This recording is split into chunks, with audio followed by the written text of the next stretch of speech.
Do you want to hire a virtual assistant, but you have no idea what you need to do to prepare in order to hire that virtual assistant?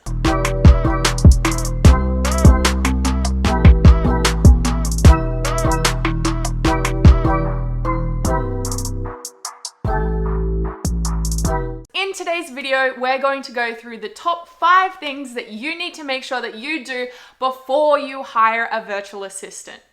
And make sure to stay till the very end because I have a special promo code for anybody that watches our YouTube videos. If you want to hire a virtual assistant, you can get a discount off our Outsource Monkey services.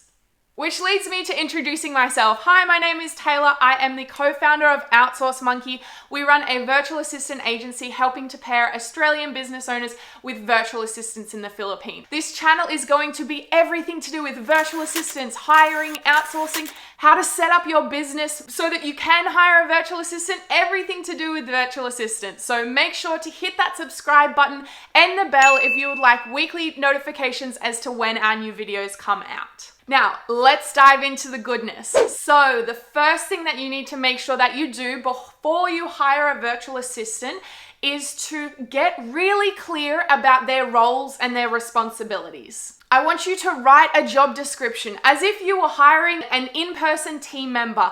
Write out their job description, write their roles, their responsibilities, so they actually know what they are solely responsible for. I find when you give a VA like sole responsibilities and say, this is up to you, you need to make sure that there's no mistakes, everything's running smoothly, and make sure that they're sort of managing that whole thing, whether it's your social media content or your lead generation strategy or emails, whatever it is, make sure that they know it's their responsibility and they're going to be super proactive then in making sure that everything goes right for that particular responsibility. The number 2 thing that you need to do before you hire a virtual assistant is to set KPIs or key performance indicators. So KPIs are fantastic because it allows your virtual assistant to know what they need to be working towards. It gives them goals. It gives them something that they're trying to achieve. And so they know exactly what they need to be doing at all times. It's also great for you because you will be able to track if they are actually performing in their role. You'll be able to have monthly performance reviews and sit down and look at, okay, have you hit your KPIs for this month? If not, what needs to change? Or do we need to do some extra training? Or maybe they're not the right virtual assistant for that role. But having KPIs is just going to make it super clear for you and your virtual assistant what they need to be working towards. Now, the number 3 thing that you need to do before you hire a virtual assistant, and probably the most important thing, but it's the thing that always gets left behind, people never do it, it is to set up SOPs or standard operating procedures before you bring them onto your team. So your virtual assistant will know specifically how to use certain softwares, and maybe you also use those softwares, but they're not going to know your particular ways of working. Or, for example, with your social media content, if you hire a virtual assistant to help manage your social media content, they're going to know how to make content, but they don't know your particular ways of making graphics or which photos to choose or how to write your captions, which topics you want to cover with your captions. So creating standard operating procedures for everything in your business is going to allow them to understand your particular ways of working. And that's so important when you hire a new team member because, like, think about it. If you start a new job and you sit down and they say, okay, just do this task, but they don't tell you how to do it, it would be so stressful, right? You would feel really overwhelmed and like you had no idea what you were doing. So we don't want your virtual assistant to do that and feel like that. And that is why we create training manuals and standard operating procedures before they actually start. Now, if you're not sure how to create these training manuals or where to start with your standard operating procedures, we always recommend what I like to call a Bible document. A Bible document is basically like, when you think of the Bible, it's like the one holy document, right? For the whole of time, everyone refers to. Now, if you create a Bible document for your business, that is basically your holy document for your business. That is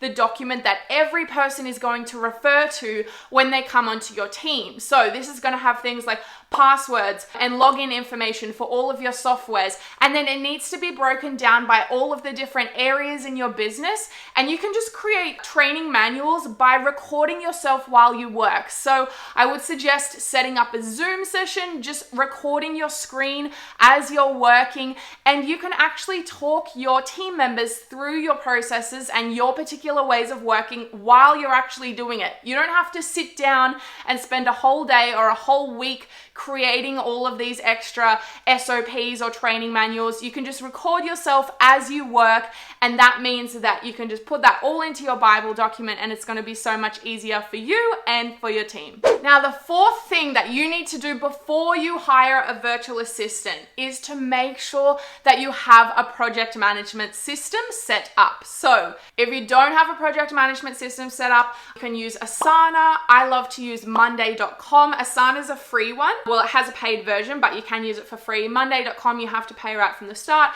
There's also ClickUp. There are so many different project management systems, but the fantastic thing about using a project management system is that you will be able to make sure that your VA has particular tasks that are assigned to them. You can have due dates. You can set up recurring tasks, so these things happen over and over again without you having to set up new tasks every week or month or whatever it is. You can just create a recurring task and the system will do it for you. It will also allow your virtual assistant to have a bit of a higher level understanding of all of the projects that you're working on in your business or all of the clients that you're working with. You can put all of your client information in there, or you can have your projects sort of broken down by stages so that they actually understand what they're helping you with and understand the bigger picture of what's going on in your business, and they don't just feel like, oh, I'm just helping with random tasks here and there. So definitely make sure to have a project management system set up before you hire a VA.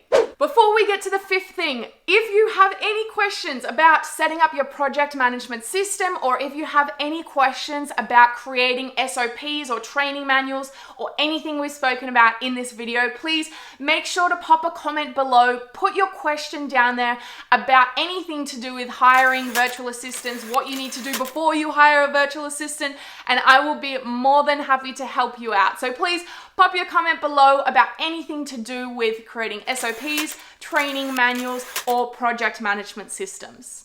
Now, the fifth thing that you need to do before you hire a virtual assistant, and this isn't actually something that you need to do, it's just something that you need to know. They're not a wizard, and they cannot help you with every single thing in your whole business. In saying that, you do occasionally find some virtual assistants that can help with every single thing, but it's unlikely, so don't put that expectation on them. They're not going to be fantastic at copywriting and graphic design and editing videos and helping with your email management and project management and all of the things. They can't be amazing at everything. They're going to be a specialist in a couple of different things, and then they can help with the more general, like admin tasks, outreach, basic sort of things, but you can't expect them to be a magic wizard that like picks everything up in 2 days and has all of these skills. They need time to learn your particular ways of working. They need time to learn your business.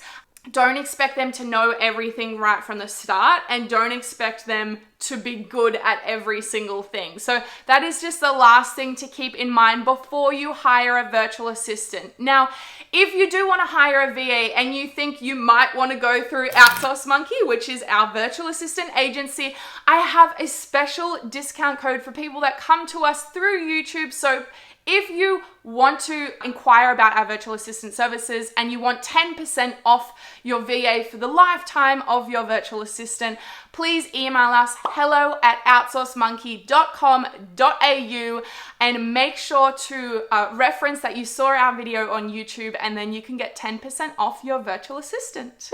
I hope you guys enjoyed today's episode. If you have any questions, pop them below. Please make sure to hit that subscribe button and the bell so that you get all of the notifications. And until the next episode, I'll see you later. Bye.